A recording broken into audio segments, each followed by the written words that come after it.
what hurts us, like the Egyptian pyramids, there's knowledge written all over the walls there, but it's weird because it's not like we're looking at the past. It's like we're looking at our future. Isn't that amazing? I think you've hit the nail on the head right there, and you sound very excited about life, and that's good.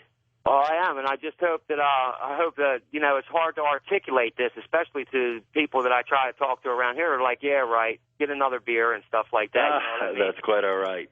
But I appreciate talking to you, and the last thing I'd like to say before I go is everything is balanced on time. I feel the reason why we're not leaving is because each dimension you have a mass of people, which is the population, has to stay.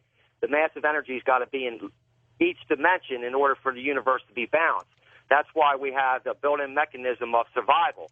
No matter how much we believe that life is better on the other side, we just won't take our own lives. We won't leave and stuff like that, because if we left in a mass, it would offset the universe and the balance would be out of whack. So that's like a formula by God, I guess God, that a formula that he built into us, a mechanism that no matter what, we will not take our lives. Even an animal will fight to his last breath, if you know what I'm saying. And I appreciate the phone call, and take care. Thank you so much. Okay, very good. Good call. Andy, California, you're up with us. Hey, thanks for taking my call. Sure thing, Andy. I was wondering what your thoughts were on the shamanistic use of ayahuasca and other psychoactive plants by the Mayans and other Amazonian tribes, and how you see that tying into their prophecies and of 2012 and like their communication with otherworldly beings. Just what do you get from all that? You know, it's very clear, whether you're talking about Mayans or you're talking about ancient Egyptians or even pre-Egyptians, that altered states of consciousness were really important. When I went into one of the more obscure Buddha, it was called the Maitreya Buddha, future Buddha, there were these glass orbs like Christmas ornaments hanging from the ceiling, and I asked my guide to ask the monks, why are there Christmas ornaments hanging from the ceiling, these glass balls? And the guy got an answer, came back to me and said, well, he thinks they're planets. I said, no, ask him a more specific question. So he went back and asked, he said, well, they're orbs. They're energy beings hanging from the ceiling.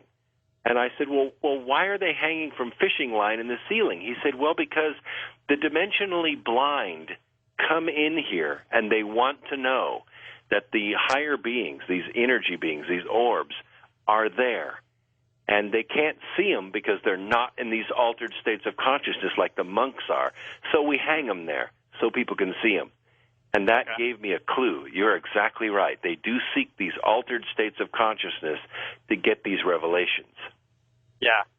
Do you see the mind as using something like ayahuasca in order to communicate, like with the alien beings, like you were talking about before?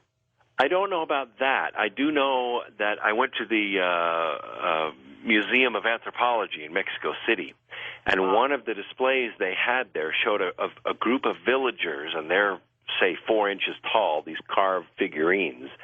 And around them are 6 beings that are clearly larger, almost double in size, and they're holding these disc glyphs, which are teaching tools that they used, and they have feathered headdresses on and feathered wings behind them. It's clear that these villagers were being taught or were communicating directly with off-world beings. Yeah. Okay, great. Thank you. Brooks, I got to compliment you on the knowledge, the in-depth knowledge that you possess with this thing. Oh, I'm not even halfway there, George. I mean, gosh, I have so much more to learn, and I think it's possible to learn everything, so I'm getting about it as fast as I can. All right, next up, let's go to our wild card line. We've got Paul in Michigan. Hey, Paul. Hey, how you doing? We're great, thanks. Hey, Dr. Brooks, I'd like to ask you a question. Now, since you brought up the observer in different things, I'm sure you're familiar with the double slit experiment, right? Sure. Thomas Young's double slit experiment. Yes. And now, do you think that has any potential to showing us different dimensions by not observing things? By not observing things? Right. Yeah. The possibilities come a lot more broader when we're not so much observing? Like, almost like how you get an EVP. Well, you know? this is called the release, and actually we had some great teachers that taught us how to do this. Once you make the intention, once you make the observation, then you've got to release. You've got to let go and let the universe do what it's going to do. Quite often, as mortals locked in the third dimension, we force our future thread into the universe. In other words, we say, I want to travel the world, meet people, and learn exotic things, so therefore I need $1 million. And so they focus on the $1 million, and they end up disappointed because that's not the way the universe was going to give them the opportunity to travel the world, meet people, and see exotic places. And that's called the release. When we observe something, we change it. So when we send the intention out there, we've got to let go and let the universe resonate with our intention. And then we got to listen, because when that energy comes back to us, you know, it says in Isaiah, God sends rain to the earth. Well, he doesn't expect rain back. Don't send rain back to him. He sends rain to the earth to let things grow. He gets trees and grass for his rain. Same thing with our intention. When we put it out in the universe, don't expect to get the future thread we drew. It's going to come to you in a different way, and you've got to be ready to listen. Great. Okay, Great. Thank thanks. you very much. What's the biggest downside that can occur up to 2012 for us? Well, the biggest downside that can occur is that the human race, gets locked into fear. If we get locked into fear, we're afraid of dying, or we're afraid of losing our wealth, or we're afraid of mass extinction, or the seas leaving their bounds. We miss the idea, or miss the chance that we are actually in control, that we are the creators here. We are actually part of the total universe, and we can shift the mean any way we want as a race if we don't get locked into fear. If we fall into war and despair and greed, then we're not going to make it as a race.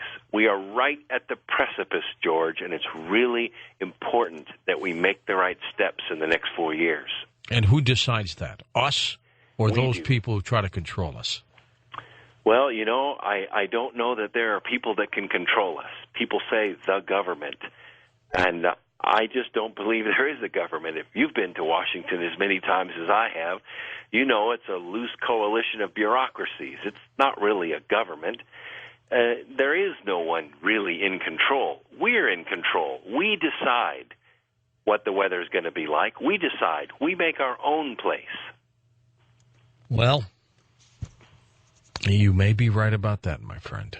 Let me give you another opportunity, too, to tell us about where you can get your book, The Arc of Millions of Years. All right, well, there's two ways. You can, of course, go to Amazon or Barnes & Noble and buy the book. But if you want an autographed copy, go to arcofmillionsofyears.com and click on whichever button applies to you, whether you're in the UK or down under or in the U.S., and then we'll send you the audio versions of Volume 1 and Volume 2 for free. That's a $40 value that you get if you buy Volume 3. We want you to have all three books, one way or the other. Okay, Brooks, stay with us for final phone calls when we come right back on Coast to Coast AM. How will you fare through the next year with gasoline prices going crazy and everything else? That's going to be our special program on our next Coast to Coast show with a number of guests that will help you get through this. It's going to be a fascinating program, and I'm looking forward to it. And we'll come right back. We'll take final phone calls with our guest, Brooks Agnew, on Coast to Coast AM. Brooks, who did the cover of The Arc of Millions of Years, Volume 3? I mean, it's gorgeous. Oh, I know. That was Roy Young. He's the most fantastic artist. We struggled making our own art for the first two volumes, and he just finished redoing the cover for Volume 1 and Volume 2. He's just a fabulous artist. I got to tell you a story about Roy. One of my friends, her name is Tanya Maidenford, is good friends with Roy, and he belongs to a church and rather strict Christian tradition. Mm-hmm.